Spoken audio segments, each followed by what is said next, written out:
In this video, I'll show you how to create a demo account on MetaTrader 5. First, download and open the MetaTrader 5 app or desktop platform.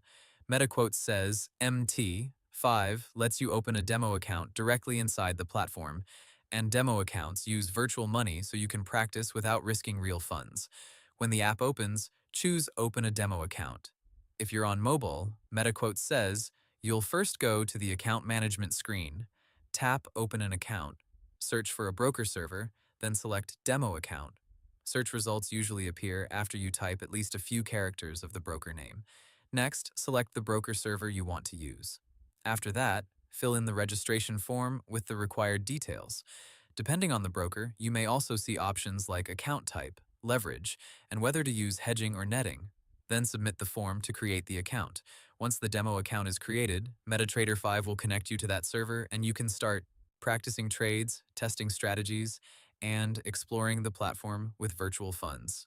Hope the tutorial was helpful. Subscribe to my channel and see you in the next video.